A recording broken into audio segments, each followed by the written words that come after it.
What's going on, everyone? So welcome to my latest video. It's that time of year again. That's right. I'm filming this on November 29th of 2024, and I'm unveiling to you guys my top 10 worst movies of 2024.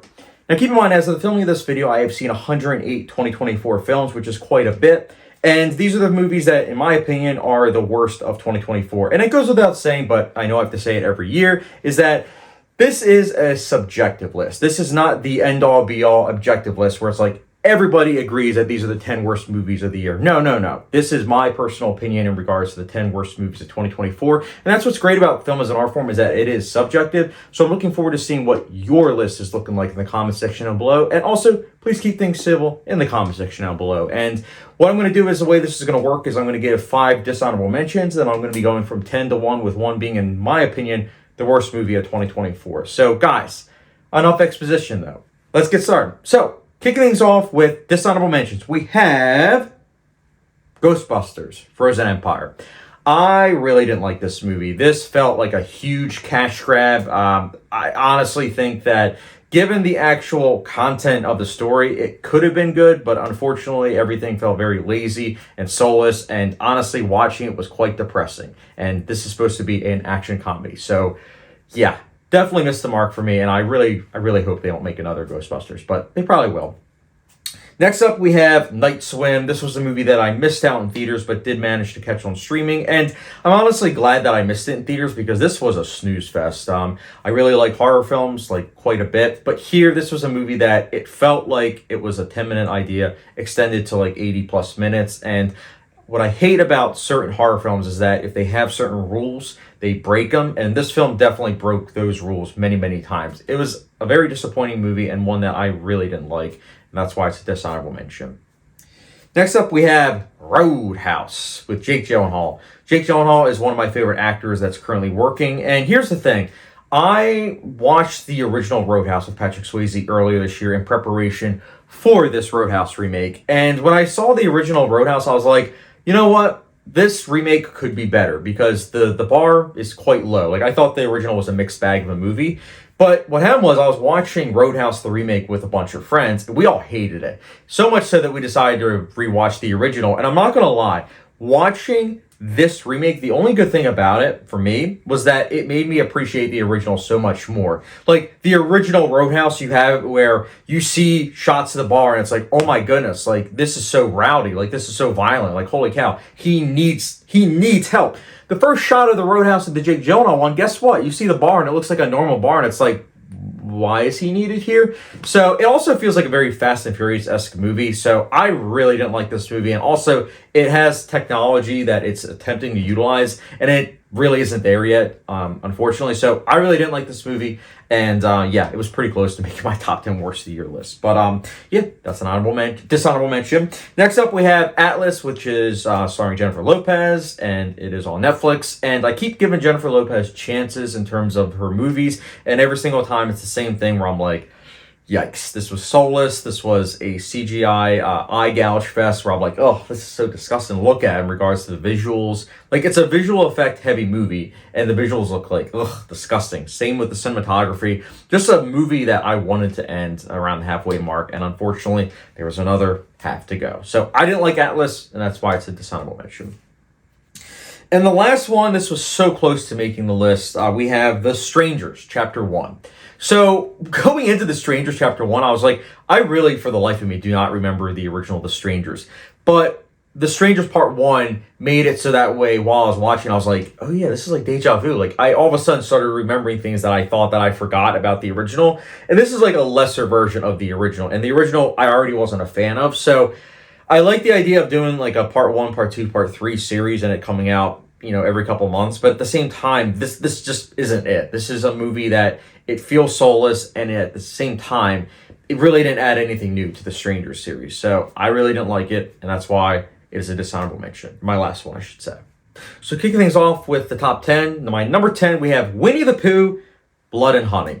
So I like the idea of a Winnie the Pooh type horror movie, but the first one was terrible. Like, I really didn't like it to the point where it made my top 10 worst of 2023 list. Or no, was it 2023 or 2020? I think it was 2023. I forget already. That movie was a blur. But the thing is, this movie is slightly better, but it's still a terrible movie. Like, watching it, the kills are dull. The cinematography, it's a slight step up, but it's still kind of like, ugh. There just really isn't anything to this series that I'm like, yeah, I like this idea. Don't get me wrong, I'll be continuing watching the series, hoping that maybe one of these movies will be good. But at the same time, this is a slight step up, but still a very, very bad movie that I would only recommend watching if you want to watch a movie that is potentially so bad it's good. But my eyes, it's just so bad. So that's my number 10. Next up, my number 9, we have Mea Culpa, I think it's called. This is a Tyler Perry movie, and yeah, Tyler Perry for me, he's a director I want to like because his business model is something that I greatly appreciate. He has movies that have low budgets. It's like usually 20 million or less, and he usually makes that money back quite a bit. So I appreciate the business model instead of having it where it's like something like Atlas, where it's like $200 million. So I appreciate the model that he's utilizing, but I think that the overall filmmaking is just very lackluster. And this was a movie that I struggled through mightily, and I really would avoid at all costs for this movie, please. So that's my number 9. Next up, my number 8. This movie I finally saw recently. It left theaters quite early, and that is Borderlands. So Borderlands is a movie that I wanted to like because I like the cast, but watching this movie, holy cow, this was really bad. Like, the editing is some of the worst of the year. The visual effects are also like, ugh. And just the performances themselves are just so lifeless, which is surprising. Like, I'm a huge Cate Blanchett fan, but you could tell she really wasn't on board with this movie in regards to her performance and everything. And from what I understand, there was a lot of behind-the-scenes drama, and it makes sense because the overall final product is something that is very much so something you want to avoid at all costs. If anybody has played the games, I feel bad for you if you were to watch this movie. So, especially people that have played the game, avoid this movie at all costs. So that's my number 8. Next up, my number 7, we have Tyler Perry on this list again, except this time he actually has his name in the title. Yeah, I don't know why Mea Culpa he didn't have that name on, but my number 7, we have Tyler Perry's Divorce in the Black. This is a movie that starts off with a bunch of people taking a casket from a church and like stealing it and getting it from the church to their car. In the middle of a ceremony, by the way. This is a movie that is insane. I watched it by myself, but truthfully, I kind of wish that I did what I did with Roadhouse, where I watched it with a bunch of people. This is a movie that's so bad that it could be good if you watch it in a group setting. But if you're like myself and you watched it by yourself, it's like, wow, this is like really, really bad. It's a misfire on all different levels. But again, props to Tyler Perry for making a movie that has a lower budget and it being one of Prime's biggest hitters in regards to people actually watching it this year. But other than that, I didn't like this movie at all. I really didn't like it, and yeah, that's why it's my number 7. Next up, my number 6, we have a movie called Unfrosted. So this is a movie that stars Jerry Seinfeld, and from what I understand, he directed it too. And I remember when this movie came out, he was saying how comedy is dead because of the quote-unquote woke, which, as if you're new to the channel, I hate that word because it's not actual film criticism. It is clickbaity type word, but apparently he said that the woke has caused comedy to be terrible and everything. And it's like, bro, you just made a PG-13 comedy that only had one funny scene, and it was a reference to an AMC TV show. That's it. This movie was very unfunny. Like, I cannot believe how unfunny this movie was. And here's the thing too, it's about Pop-Tarts, and yet the movie is so visually uninteresting that while watching I was like, what am I getting out of this? What am I getting out of this? Other than Jerry Seinfeld is kind of a hack now. I didn't like this movie. I really didn't like it. It is one of the worst comedies of the year, if not the worst. I would say the other movies that are on this list arguably aren't comedies. So this might be the worst comedy of the year. Yeah, so please avoid. It's on Netflix, and if you're curious how Pop-Tarts came to be and everything, just look it up. You're better off. You're going to spend a lot less time on that as opposed to this, 90-minute movie that felt like 90 hours. Yeah, please avoid this movie at all costs. And yeah, Unfrosted is my number 6. Now we get into the nitty-gritty, top 5, everyone. So my number 5, we have Argyle, which if you had been going to the movies from, I would say, October of 2023 to early February of 2024, you probably saw this trailer quite a bit. And the trailer looked like it could be fun. I do like Matthew Vaughn quite a bit. And this is the type of movie that I would call a roller coaster ride to hell. And by that, I mean that the first half, I was like, this might be okay. There's potential. Second act, it was like, this is kind of going downhill. And then the third act was like, boom. The third act is some of the most cringeworthy, terrible filmmaking I have seen all year. I felt like I was having an aneurysm in the third act. I was like,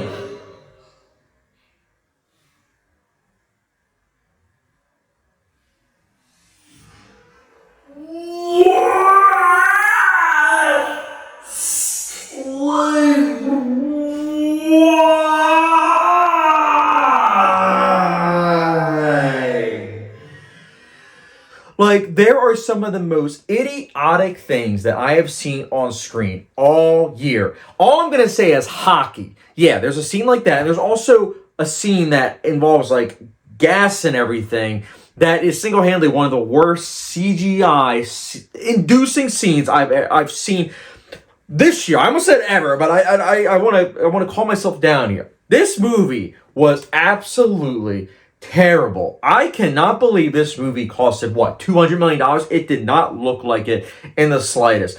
And here's the thing, too.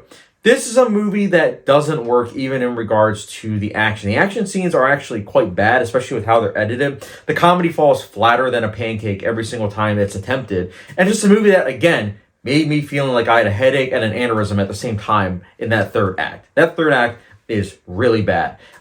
Yeah, I would avoid this movie at all costs, please. So that's my number 5. Next up, my number 4. This is a movie that had me howling with laughter, and it's unintentionally so.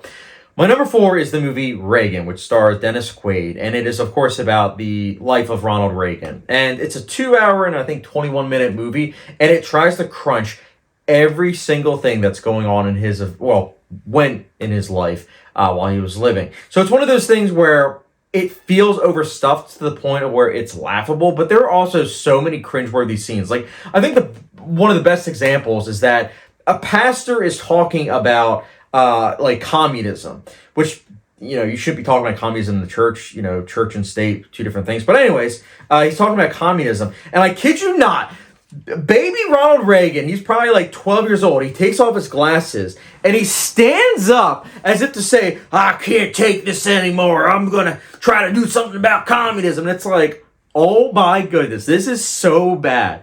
Like, if you want a movie that's so bad that it's laughable, watch this movie. I would highly recommend, please, get a bunch of your friends together, a bunch of beers or whatever you drink, and just watch this movie together. It is that bad, but at the same time, it will be a bonding experience unlike any other. It is one of the worst of the year. I saw it a couple days ago, and to be honest with you, I was quite shocked at how bad it was. I thought at the very least that it would be kind of a middle-of-the-road movie, but it wasn't even that. Like, this is a terrible, terrible movie, and that's why it's my number 4.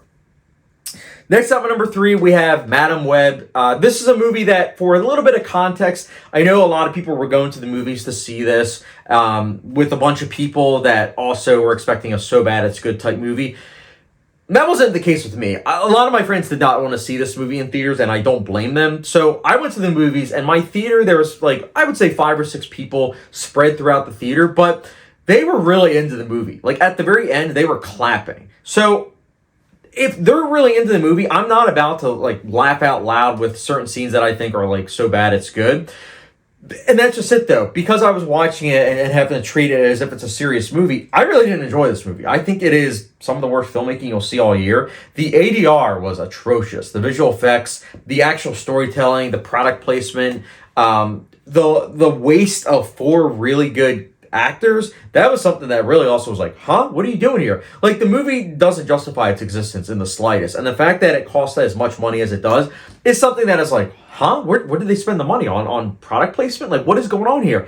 It's a terrible movie. But again, if you're like myself and you saw this movie with a crowd that was actually really into it in regards to treating it as a drama, you're probably not going to like the movie. But if you watch it with a crowd that, looks at it as a movie that it's so bad it's good, you might enjoy it. So again, keep that in mind. But I really didn't like this movie. That's why it's my number 3. Next up, my number 2, we have Not Another Church Movie. This movie was, holy cow, I was truly blown away by this movie in regards to just how bad it was. I saw this movie in theaters, and I was the only person in the theater, and I didn't chuckle once. Not once. I didn't even crack a smirk. The movie fails as a comedy. It fails as a satire in regards to like the Medea movies. And just overall, it's a movie that feels far too long. And it's only like, what, 85 minutes long? And it also has some of the worst CGI. Like, don't get me wrong, Argyle, it's one of those things where it's like really shocking how bad it is because the movie costed like, what, $200 million? But something like None Other Church movie, I think it probably costs like $10 million. But it does have probably the worst CGI fire I've seen all year, hands down. But it's a movie that it doesn't work with anything that it's attempting. So I really didn't like it. And to be honest with you, I thought it was going to be the worst movie of the year. I really did. But I heard there was a 5th movie coming out in a certain series. And when I heard that, I was like, you know what? I'm going to watch that movie because that has potential to knock off None Other Church movie. And as it turns out, it did. My number one, you probably guessed it because I reviewed it on the channel. My number one is God's Not Dead. In God We Trust. There is 5 movies. Yes, there are 5 movies in the God's Not Dead series. And somehow, some way, the first 5 minutes of this movie weren't bad. In fact, I was like, oh, wow, like I might actually really like this movie. This is pretty interesting, the first 5 minutes. And then the rest of the movie happens and you're like, oh, wow. I was actually jotting down notes for this movie. This is definitely propaganda. But the thing is this, if it's propaganda, but it's very well crafted and it's at least entertaining, I can, let it slip by. But this movie, the filmmaking is atrocious after the 5-minute marker.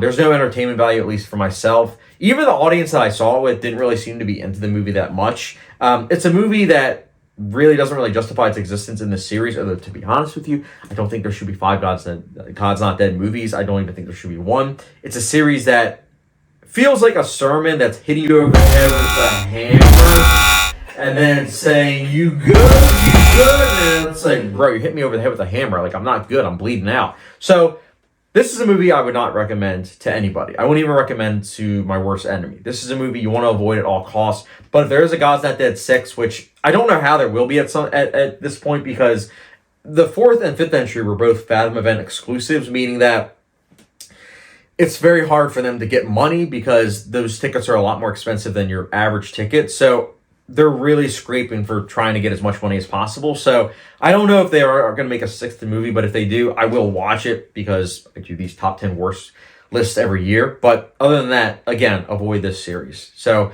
yeah, God's Not Dead and God We Trust. That's my worst movie of 2024. Whew. I did it. So anyways, that is my top 10 worst movies of 2024 list. I'm very curious to see what yours looks like in the comment section down below. And stay tuned for my top 10 best movies of 2024, which will probably be unveiled in either January or February, depending on how quickly I catch up to all the movies that, I want to watch that are possible Oscar caliber contenders. So stay on the lookout for that. And guys, I appreciate you guys for watching. If you haven't done so already, don't forget the subscription, notification bell, follow me on Patreon, Letterboxd, and I will catch you guys later.